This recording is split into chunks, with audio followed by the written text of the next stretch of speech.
must understand that why a certain turmoil is happening in the world today, which we refer as human conflict, wars, all kinds of destruction in certain areas of our lives, in certain areas of our world, the earth that we live in. You should understand most of our wars are preceded by conviction of the mind on certain stories, yeah? As humans, we believe in stories, and the stories have been immersed within our minds, within our subconscious in clarity. And the more we believe in a story in clarity and subconsciously and with clear determination, we become immersed in the story, and anyone who might object to the story within our minds, as humans, we would try and overpower them with our version of the stories. And as humans, some of the abilities we have is that we use weapons of war. And that is one of the reasons that a lot of imbalances happened in our world today, because have become stuck within our stories, in clarity within our subconscious, with 100% conviction about our stories. Now what we say is, our stories are absolutely true. All of the stories we believe are absolutely true. It's happened. It's a part of our lives. But we are humans not just because of our stories, it's because of our creativity. Once we give importance to creativity, once we give importance to the creative source of the universe which sustains life, we would look forward to solutions of our stories creating problems between us humans. A strong belief in stories, a strong belief in our part of the story makes us so emboldened that we would think that we will have to act against someone who works against the story we believe in. Now, instead of working against the story we believe in, we will seek out the creative source of the universe, the creative source of life, which gives abundance to every life form on earth. And once we use the human ability of creativity, which the godly force of creation has given us, which makes us different from all other species of life, we will be respecting the source of life, the source of creativity, the source of all challenge solving, the source of all problem solving abilities, the problem solving energy of the universal mind of creation. Let's focus all of our differences, all of the stories that we believe in. Now we must understand some of the stories are so engrossed in our minds that it has preceded maybe 1,000 years, maybe 10,000 years, maybe even 50 years, 100 years, 500 years. But each culture has a very important story of itself, and that's why it has developed. Every tradition developed by a culture is because of a story, and those stories are absolutely important. But the moment those stories starts to create conflict with other humans, with other societies, we should start to move towards the challenge solving abilities of the universal mind, the universal force of creation, the creative abilities which the godly force has given us. And through creative abilities, through new ideas, through new focus on new levels of thinking, which will be enabled by the greatest of deep learning systems, which includes systems like ChatGPT or AI systems, the supercomputers and the quantum computers, along with the greatest of technologies, with the greatest of chips, will help us solve problems, provided we give the focus on creativity. Creativity will be the only source of solving all of the conflicts of the world. If there's any conflict between nations, let the creative abilities of the universe, let the creative abilities of the universe which sustains all life, which gives oxygen to every living being who is also fighting. We must understand, if we fight against each other based on a story, the universal energy of creation is providing us with the oxygen to survive, is providing us with the gravitation to be on earth, is providing us the food, the water, the rains. Once we respect the source of creation and allow creative mindset, new ideas will emerge to solve conflicts. The only difference is that we shift the focus towards the creative solution of the universe. Creativity is the only difference of humans from other animals. We should shift the focus of our full concentration on our story and into the creative aspect of the universe, which will help us solve the problems between humans, the problems of wars, the challenges humans face, we as humans face, will be solved through creativity. And the greatest of deep learning systems, the greatest of discoveries into the future, if we focus on the creative aspects of us, which makes us in sync with the source code of life, that will be the start of solving most of our challenges of our world today. Let's replenish our earth.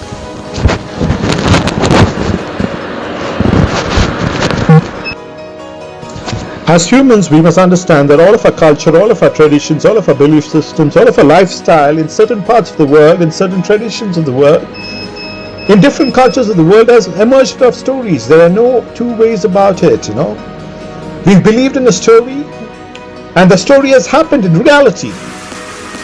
And according to our belief systems, we have evolved with the story and formed cultures, traditions. We have formed all kinds of architecture, all kinds of new ways of life based on the stories. So you see, the subcontinent story, the Indian subcontinent story, is about our Vedas, about our earliest ancestors, about Ayurveda, is about yoga. The story in the Middle East is about contributions in different fields by the Persians. The story in America is about different contributions from different people towards the society, to the well-being of the society. The story in different parts of the world, which includes China, which includes Russia. These are stories which have happened, which have helped humans evolve into culture. The Roman civilization, the Romansh emperors built the best of palaces, governed the country in the best of ways. The Chinese Qing dynasty governed the country in the best of ways. The Indian Indus Valley civilization, the Mauryan dynasty, governed India in the best of ways and gave a lot of impetus to goodness of humans moving along with the energies, along with the best of roads, best of administration, the best of health systems for the people. There were variations in terms of their administrative abilities. There might have been certain areas which might have been not looked after, but in general, it has happened across the world, be it in Japan, be it in any part of the world today. It's all based on our individual stories. We also must understand that these stories have got deep into our subconscious. And it's absolutely essential that we respect our traditions, we respect our culture, we respect the land where we have grown and evolved in. But the only problem we must understand is that any problem that might associate us with wars or any kind of conflict associated with our stories must be solved with creativity. That will be the only difference in solving all of the problems erupting about our belief systems, about our traditions, about the unique stories we have within ourselves. Once we focus on creativity, the creative abilities of life, the creative source code of God, and the only difference between us and other animals is the creative abilities. Once we focus on that particular aspect of our humanity, we will help solvents created by our belief in stories. We must understand that once we give importance to the stories that we believe in, along with creative source of the universe, the creative source of us being humans, the creative abilities of us being one with the source code of life, once we merge our stories along with the creativity of the universe, the creativity within us, which makes us one with the source code of life, then our stories will have more meaning, will start to develop even more rapidly into new knowledge systems, new ways of life, but with creativity which merges with other cultures, with other stories also. But creativity will be that bridge between different cultures, or between different people who might be fighting in the earth as of now. Through creative abilities, all of the problems of our earth will be solved, because That is the way of the universe.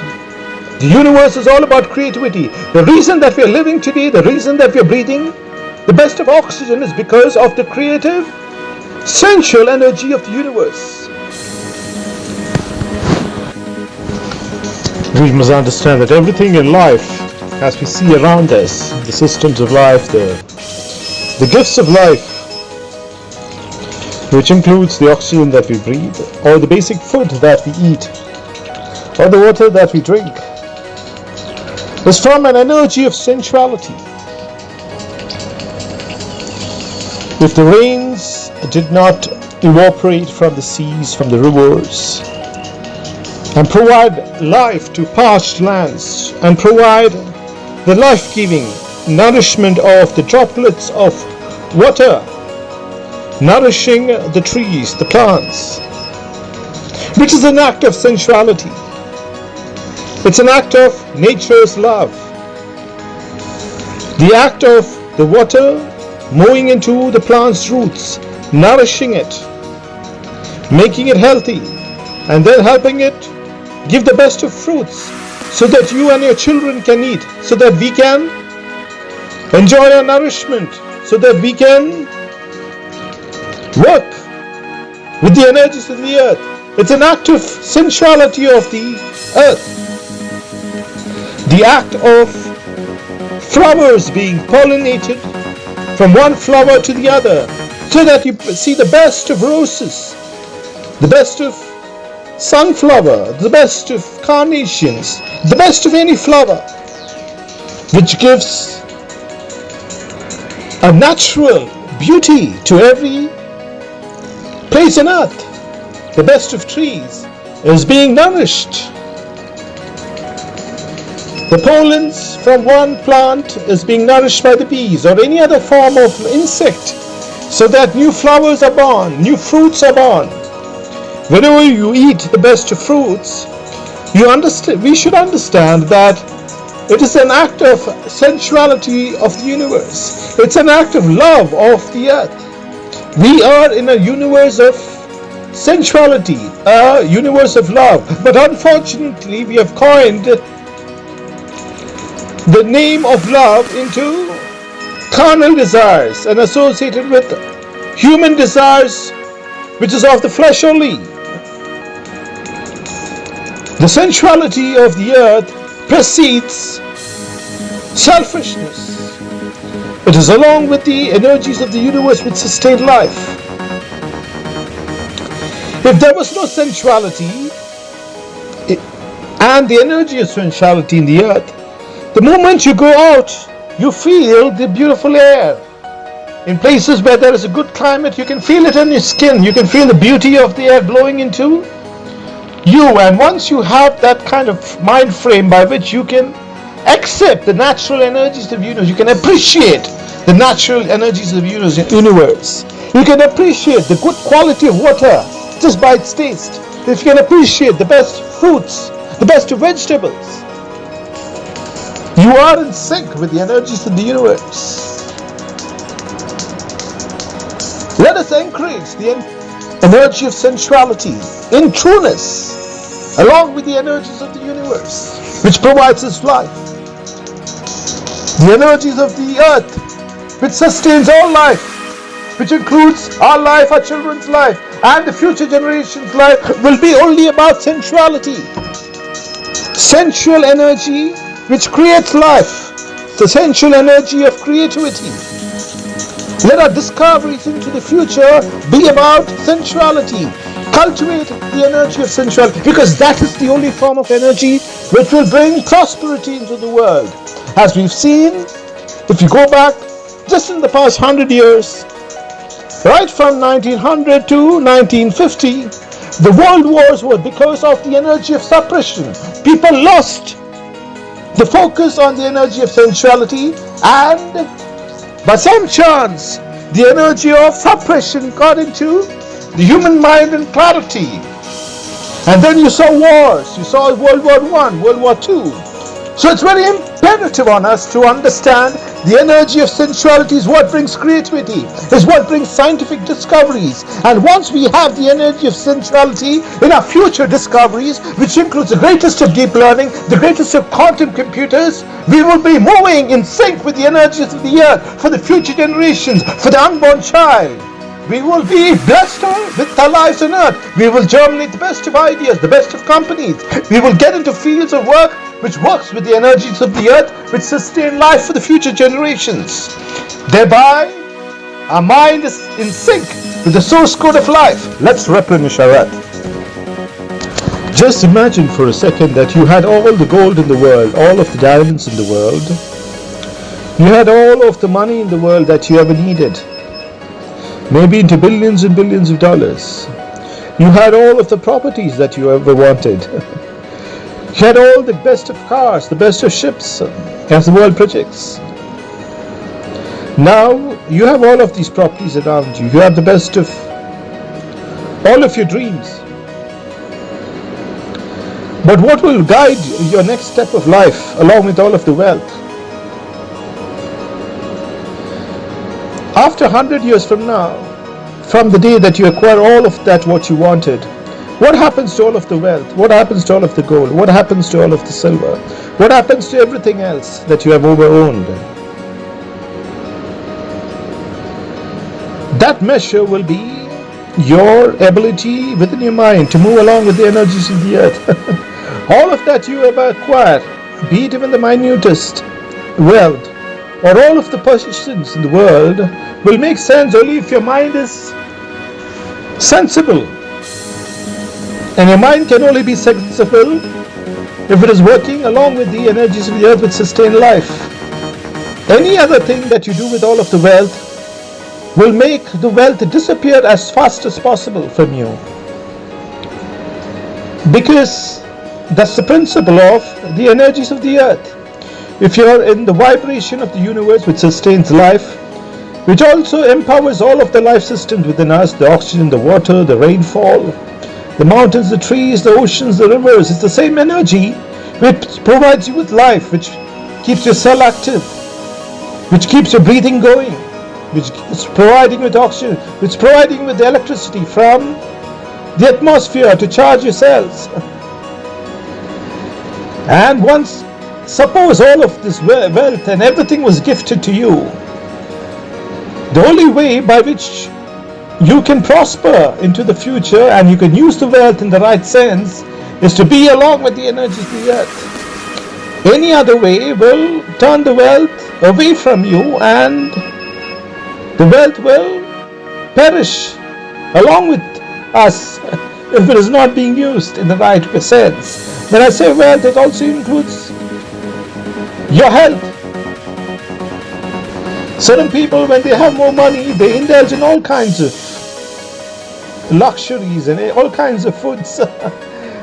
There's no discipline in their lives in many cases. When sometimes wealth comes very soon. If you see some of the lottery winners,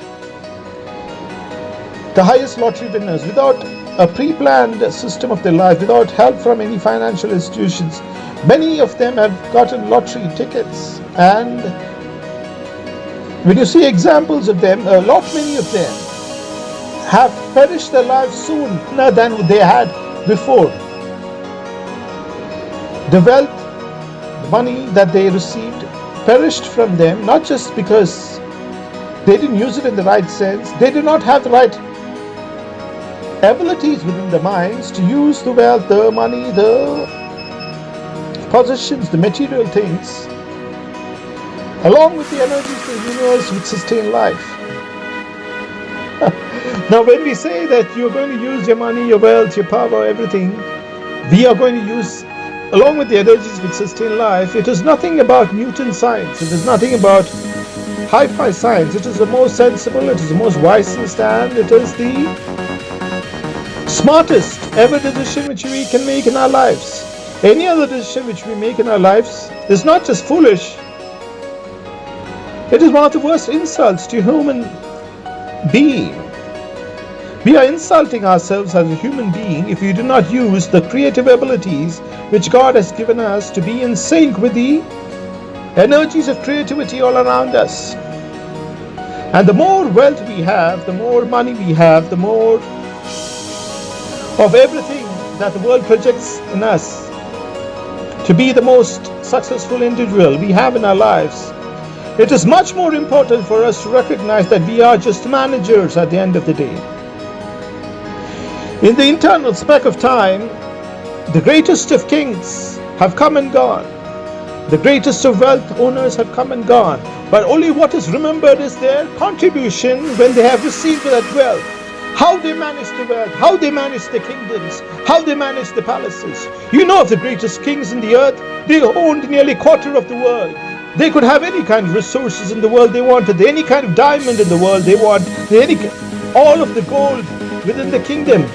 They could direct their soldiers to bring it to them. Suppose the soldiers brought all of the gold to them. Of what use is all of the gold to the king if it is just brought in front of him? Can he eat the gold? Gold only has value when it's used with the right purpose, with the right intention, of working along with the energies of the earth. Money, wealth should work along with the purpose to move with the energies of the earth, which sustain life for future generations. Thereby, the temporary speck of life that you have on earth as the greatest of kings, as the greatest of administrators, the greatest of strategists,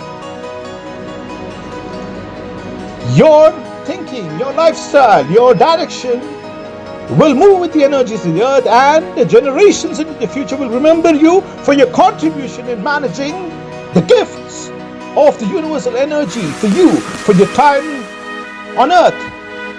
It was the same history of the greatest kings on earth. We remember the greatest kings, the Roman Empire, because they managed their wealth. We remember the Aztecs. We remember the Qing dynasty for the way they managed their empires.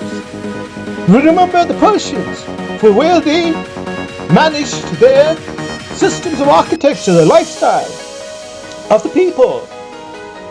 We remember them for the beautiful gardens. We remember them for the beautiful highways. We remember them for the beautiful palaces which worked along with the energies of the earth, like the most beautiful palaces on earth. The most beautiful architecture on earth are always in sync with the energies of the earth which sustain life. Such will be the purpose of your life. You can be assured that if you're working with the energies of the earth, your life is going to be blessed. It's only a matter of time when the neurons within your mind should start connecting with the eternal energy of the universe, which is about abundance. When you connect with the universal energies of the earth which sustain life, you're moving into abundance.